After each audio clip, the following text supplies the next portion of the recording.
Chapter 1. Megan. I pulled the curtains open and looked down at the street. It was hot, too hot for London in the middle of July, and I was angry. I closed the curtains and returned to my mother's room. She lay in bed, and I could hear her breathing. She looked so thin, and I sat next to her and held her hand. "I'm not going," I said. "You can't send me away." I looked at my mother, and her face was white like the sheets and pillowcases. "It's only for a month, until I feel a little better, my darling," she said. "Then you can come home." Dr. Barnes stood on the other side of the bed. Has Megan got any friends? He asked Mrs. Brown, our home help. Mrs. Brown shook her head. "Megan doesn't have any friends," I heard her whisper. "She's a strange child." Friends? Of course I didn't have any friends. We moved to this part of London 6 months ago, and my new school was horrible. Mother didn't know. I didn't tell her about the bullies and the nasty text messages. Dr. Barnes put his glasses on. I could see that he didn't know what to do. We needed a miracle. Your mother is very unwell, Megan, He said.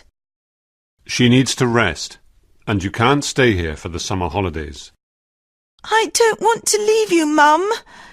You want to send me to the Highlands of Scotland to stay with Uncle Fraser, but I hate the countryside. I stood up and looked at the doctor. "I'm not going, and you can't make me go." But Dr. Barnes could make me go, and he did.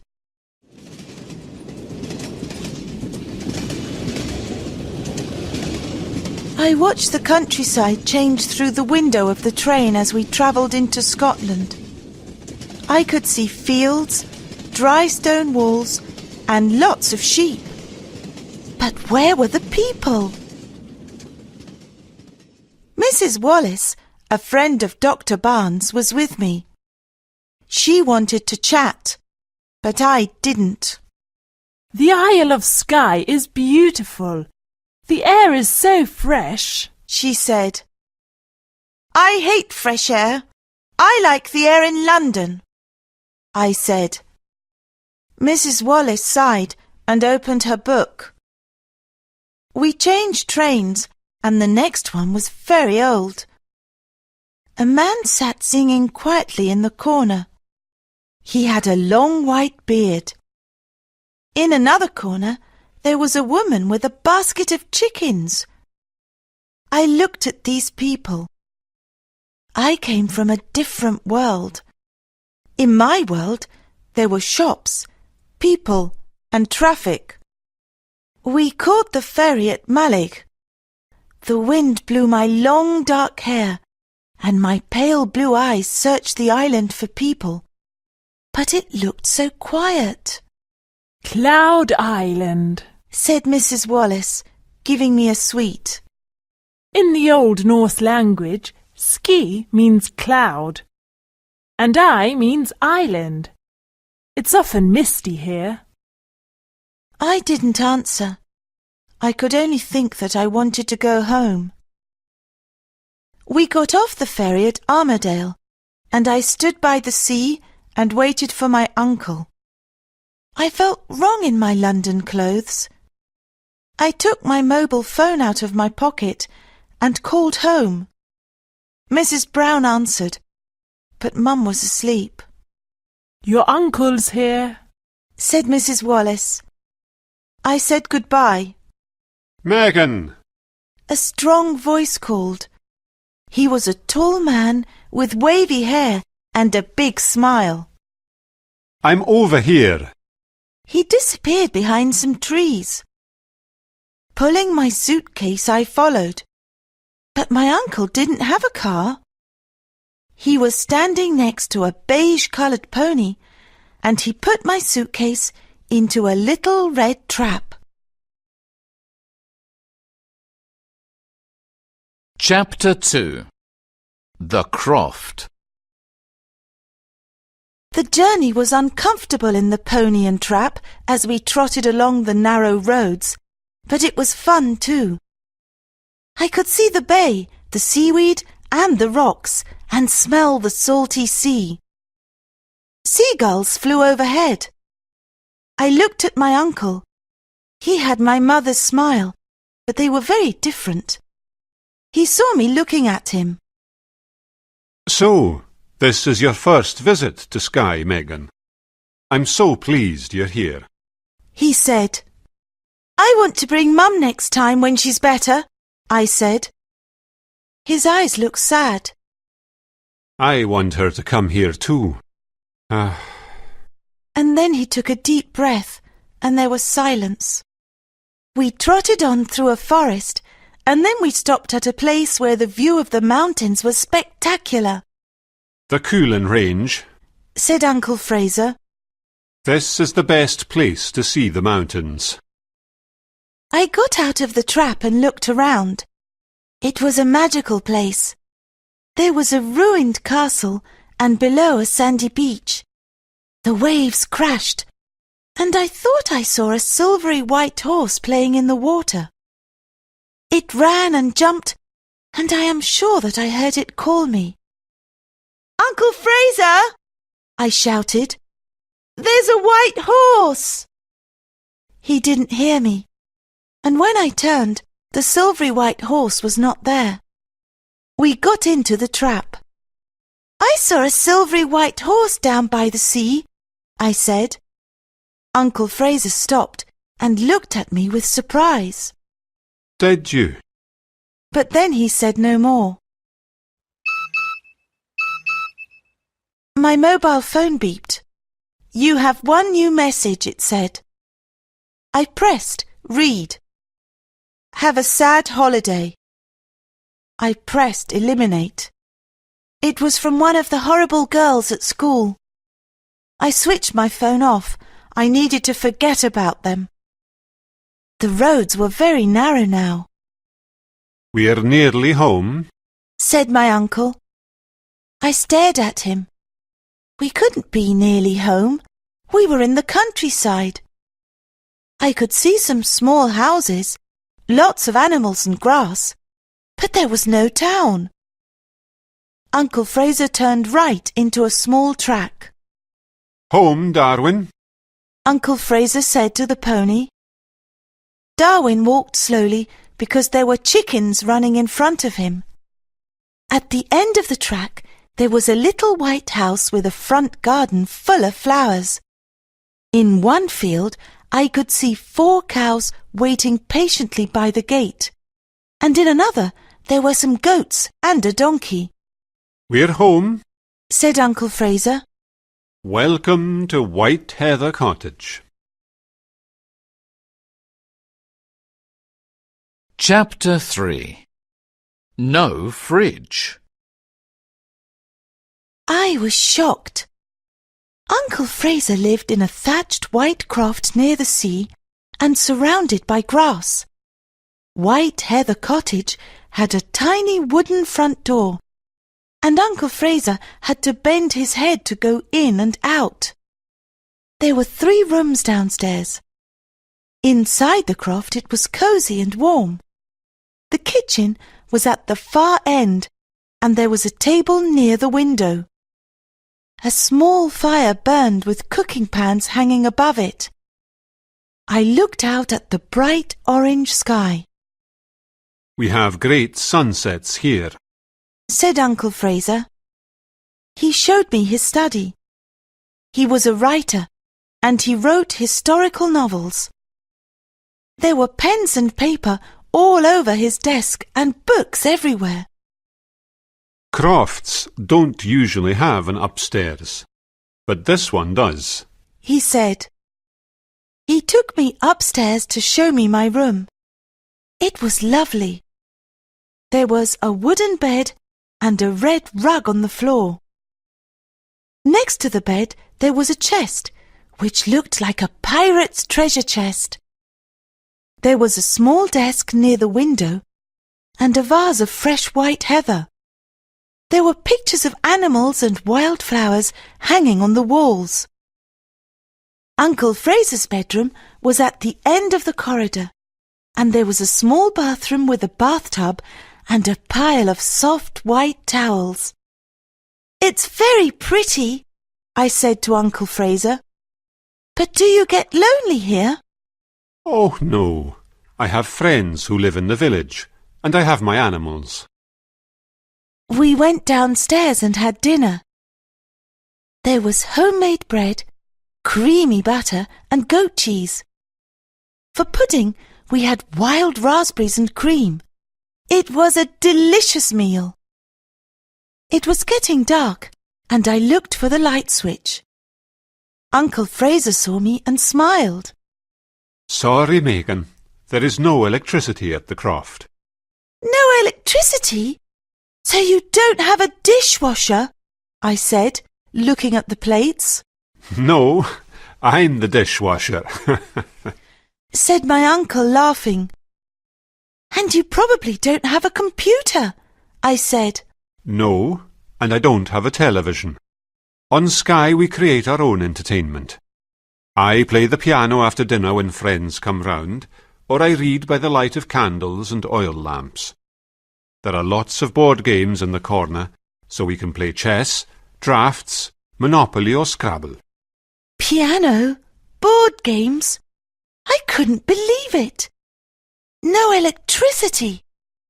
I wanted to go home, back to my technological world. So, where is the fridge, Uncle Fraser? I don't need one. There is a cold cellar in this croft, and I grow most of my food. I milk the cows and goats early in the morning, so there is fresh milk every day, and I make my own cheese. I buy meat from the butchers when I want it. It's a perfect life, Megan. Perfect, I said to myself as I climbed the stairs to bed. I went into my bedroom and put the candle on my desk. I looked out of my window. The moon was bright, and there were so many stars. And standing in the heather stood a silvery white horse. Chapter 4.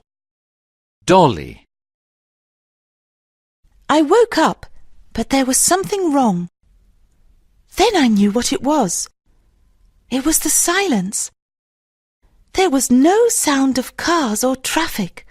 Nothing. I opened my window and listened. And then I heard a bird sing and a sheep call under my window. I dressed quickly and went downstairs. A big cat sat in front of the fire. It looked like a tiger with its red, white and grey stripes. My uncle was in the kitchen. Good morning, Megan. Did you sleep well? Yes, I did. I slept very well, I said. And I saw the silvery white horse again, Uncle Fraser, before I went to sleep. My uncle looked surprised, but he said nothing and put 2 bowls on the table. Why do you look surprised, Uncle Fraser, when I tell you about the white horse? Uncle Fraser sat down. There is a legend, Megan, of a silvery white horse. Some people say it is a unicorn. A unicorn? I said. Maybe the horse I saw was a unicorn. It was a long way away, and it was difficult to see. What does the legend say? I don't know. Uncle Fraser put a big bowl of porridge on the table. A shepherd saw the unicorn, but it was 100 years ago now. This was exciting news. Who can tell us about the unicorn? My uncle poured me a glass of fresh milk. Old Mrs. McTaggarty knows the legend. She's the old woman who lives on the other side of the village. We can ask her. Now eat your breakfast, and no more questions. The porridge was delicious, and I ate it with cream and sugar. The cat came and sat next to me. This is Marmaduke. You didn't see him last night, because he likes to catch mice in the barn, said my uncle. Let's go outside, Megan. I have a surprise for you. Uncle Fraser showed me his vegetable garden. There was spinach, carrots, potatoes and leeks, and there were rabbits trying to eat the lettuce. Uncle Fraser chased them away, and they jumped over the dry stone walls. Uncle Fraser had a field of sheep, 4 cows, 3 goats, and a lot of chickens. He showed me how to milk the cows, and it looked easy when he did it. The milk squirted into the bucket, but when I tried, nothing came out. "Oh, Uncle Fraser, I can't do it," I said. The animals don't know you, Megan. Said my uncle. He took my hands. And you need warm hands. Near the croft, there was a small barn and stables. I looked inside the first stable. You met Darwin yesterday, said my uncle, patting the beige pony's neck. He's my trap pony. In the second stable, there was a cream-coloured pony with black spots. This is Moon. My neighbour's son, Ben, often rides him. I touched his nose. It was so soft. "Why do you call him Moon?" Because when you look at the moon it is cream-coloured, but there are little black marks. I think he's the colour of the moon. Uncle Fraser moved to the third stable, where there was the prettiest pony. It was beige with a blonde mane and tail, and had big dark eyes. This is your pony, Megan, and her name is Dolly. Chapter 5. The Arrival of Idris. When I woke the next day, I felt so happy. I had a pony, a beautiful pony, and I wanted to ride her. Then I thought of Mum. It was fun at the croft, but I missed her. I wrote her a text message. "I'm fine. I've got a pony called Dolly. How are you? Lots and lots of love, Megan." I pushed send and waited. I'm not too bad, my darling. How lovely. A pony. Lots of love, Mum. I typed another message. "Get better quickly. I want to bring you here." A message came back. OK. I could hear voices downstairs. One was Uncle Fraser's, but there was someone with him. I went into the sitting room. A boy stood near the fire. He was about my age, but he was very tall, and he had wavy blonde hair and pale blue eyes. He was wearing jeans and a checked shirt, and he had a box in his hands. Megan, this is Ben, our neighbour. My uncle said. "Hi," I said. Hi, Megan. Ben gave me the box. I found this. He said as he opened it. We can look after it together. Inside the box was a baby otter. It looked at me. It was so sweet. Its name is Idris, Ben said. and I think it's hungry. Uncle Fraser knew what baby otters like for breakfast. He put some homemade bread in a bowl and poured milk on it. Then he added a little fish oil. Idris loved it. He ate it all and then licked the plate. "I think he wants some more," I said. Babies have lots of small meals. My uncle said. He needs a bed. You can find a box and some straw in the barn. So Ben and I made Idris a bed and put it in a corner of the sitting room near the fire. We introduced him to Marmaduke, who was not very pleased to see another animal in the house. Then, after lunch, my uncle appeared with the pony and trap. Come on, you two. We have to buy Megan some riding trousers, boots and a jacket. We are in the Highlands of Scotland, and sometimes mists come down, and it can get very cold. We drove into Portree, the main town on Skye. Portree in Gaelic means King's Port, said Ben. We went to the harbour and watched the boats. In Wentworth Street, my uncle bought the clothes I needed. Then we went to the post office, and I sent Mum a postcard with a Highland cow on it. Ben had dinner with us in the croft, and after dinner, Uncle Fraser played the piano. We sang hymns and old songs. Then we all sang the Skye Boat Song. Speed, bonny boat, like a bird on the wing, onward the sailors cry. Carry the lad that's born to be king, over the sea to Skye. Idris and Marmaduke thought we were very strange. Chapter 6 Scottish Mists. Ben came to the croft the next morning. He gave me a riding lesson, and then we decided to take Idris out for a walk and pick wild raspberries for tea. Don't forget your jacket, said Uncle Fraser. The weather looks uncertain. And don't go far. Okay, we both said. Idris was happy to go out with us. He ran and jumped among the wild flowers, and when we reached the small loch, he swam. Otters are playful animals, and Idris made a mud chute. He was very happy because now he could slide into the water. Ben and I sat in the warm sunshine and watched him.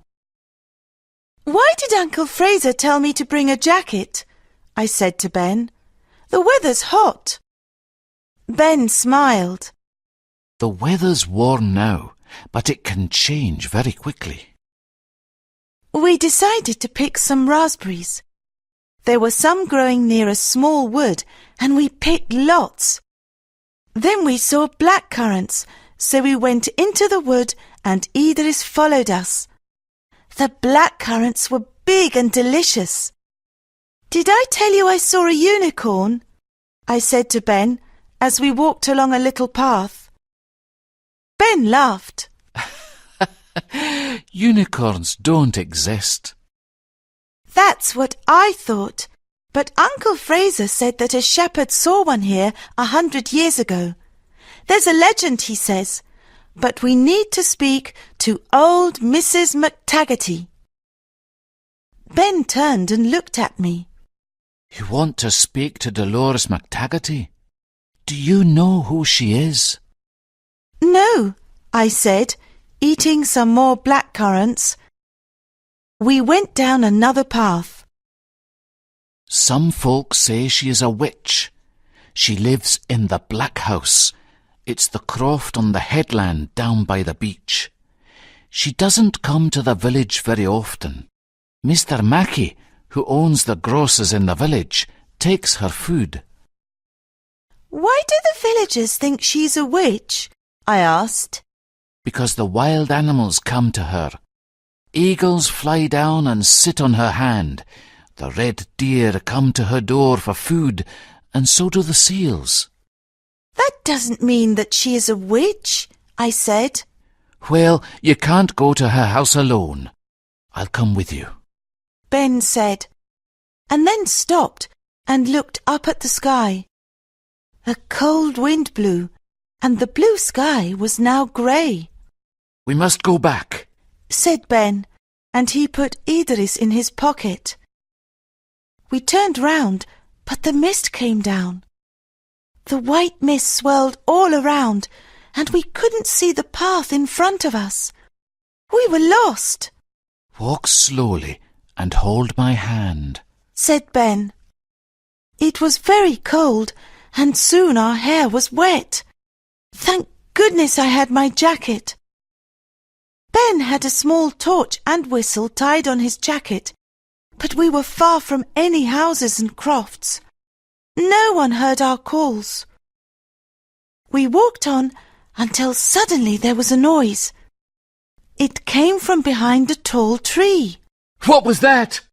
Cried Ben, shining his torch. But I knew.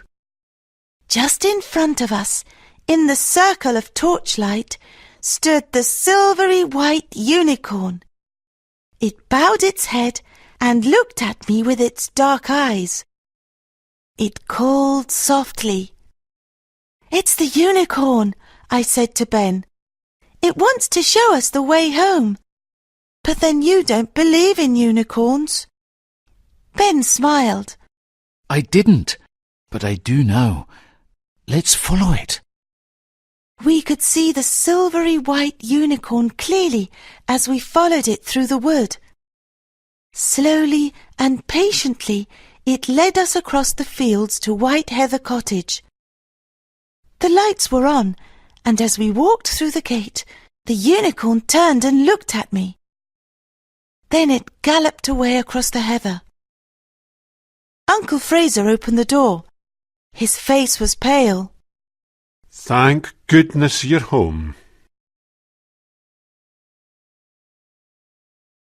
Chapter 7. Kendra. Dolores McTaggarty lived in the Black House, where the sea crashed and the seagulls flew. It was a wild place. No one went there, not even the fishermen. Uncle Fraser wanted to come with us, but we were determined to do this alone.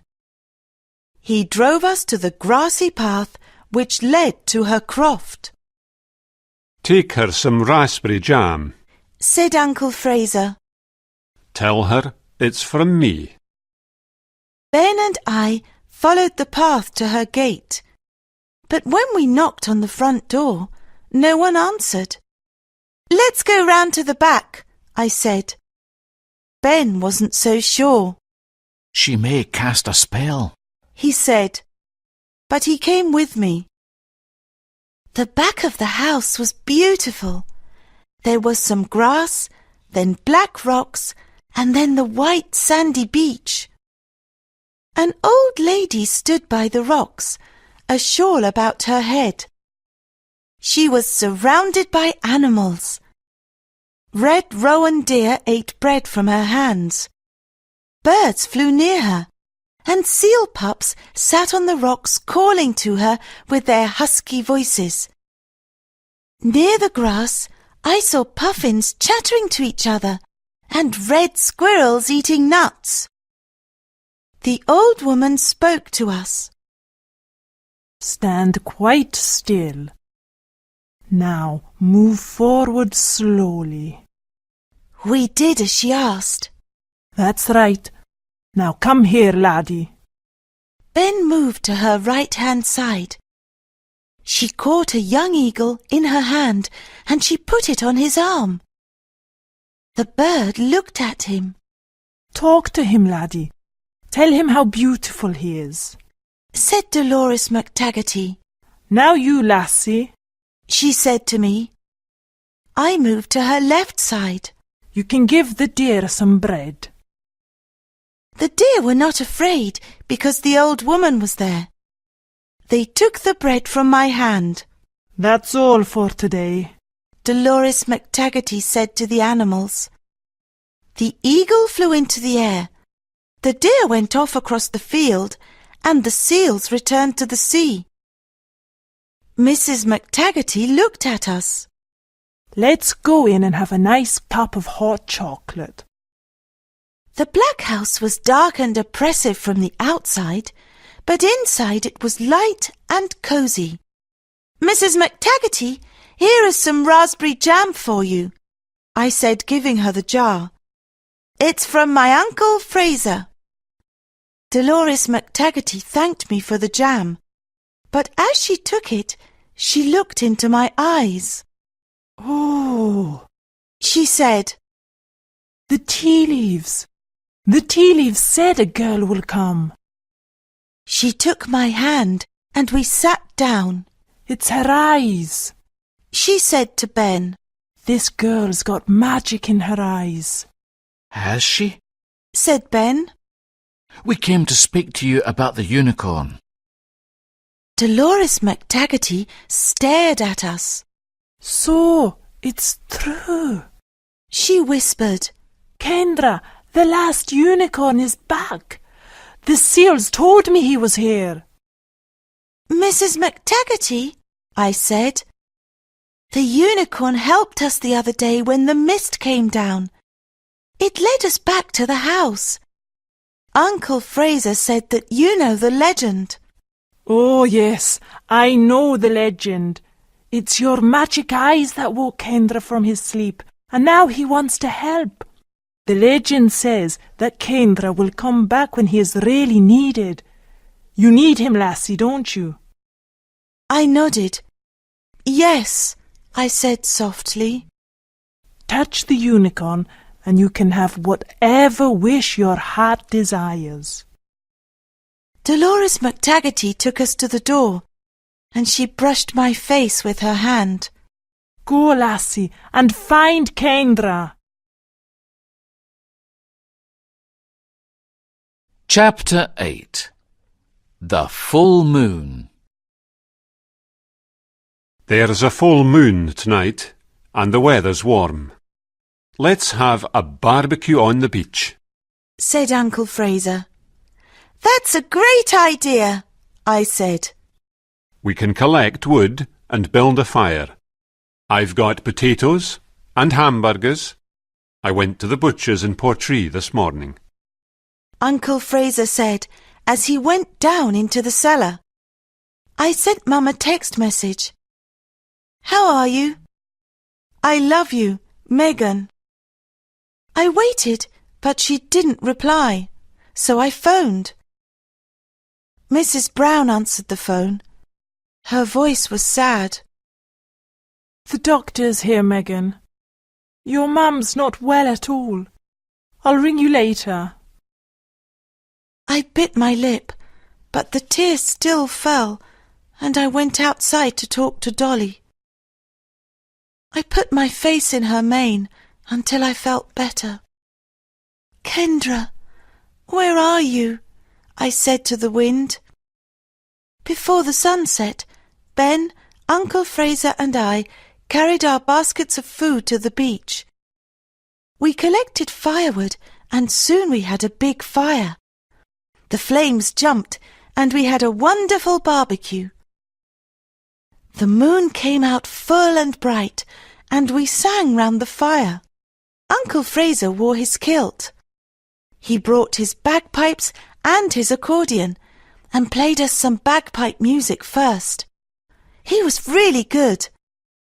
Then Uncle Fraser played his accordion, and Ben showed me some Scottish dancing. It was wonderful, and I laughed and clapped my hands. Then we sang all the songs we knew. It was when we started singing the Sky Boat song that I saw something silvery white galloping towards us. "Kendra! It's Kendra!" I shouted, and I started to run towards the unicorn, my unicorn, the last unicorn. "Wait for me!" shouted Ben, but I couldn't hear him. The unicorn was close now. I could see the horn in the middle of its forehead and its silvery mane. And then it stopped and stood quite still. Its dark brown eyes looked into mine, and it made a soft sound. Slowly, I went up to the unicorn. I touched its velvet nose, brushed its neck, and its silken mane. Make a wish. Came 1,000 whispers. Make a wish. I thought of the bullies at school. I wanted them to leave me alone, but there was something far more important.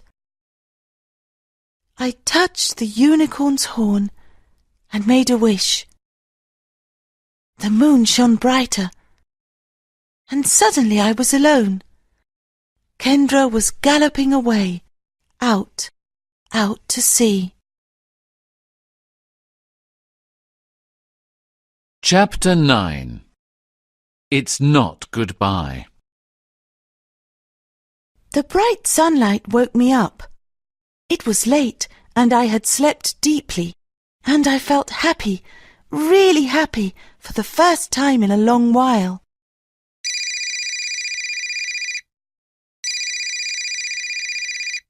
My mobile phone rang, and I jumped out of bed. Where was it? I didn't use it very much at the Croft. I had so many other things to do, and phones and televisions were no longer important. I looked under my clothes and found it in the pocket of my jeans. Hello? Megan, it's Mrs. Brown. Dr. Barnes is here and he wants to speak to you. I felt cold. Did he want to tell me something terrible? Good morning, Megan. Came his loud voice. I have good news. Great news. Yesterday evening your mother was very ill. I didn't know what to do. She had a high temperature, and Mrs. Brown and I sat with her. Then suddenly, at about midnight, she sat up in bed and said, "I feel better. Could I have a cup of tea and a slice of toast, please?" Her temperature was normal. It's a miracle, Megan. A miracle. I ran downstairs to tell Uncle Fraser. The unicorn! He gave me a wish! Mum's better, and it was Kendra's wish that made her well. My uncle turned and walked over to the window and looked out at the sea. I left him alone. He didn't want me to see his tears of happiness. I went outside with Idris. Ben was there with Dolly and Moon. He helped me to get on Dolly, and as we took the path that led down to the sea, I told him about Mum and Kendra's wish. What will you do about the bullies at school when you go back, Megan? He asked. I'll speak to Mum when she's completely better, and to a teacher at school. It will be all right. I want you to come and visit me in London. I'll miss you, I said. I'll miss you more, said Ben. A month on Skye passed so quickly.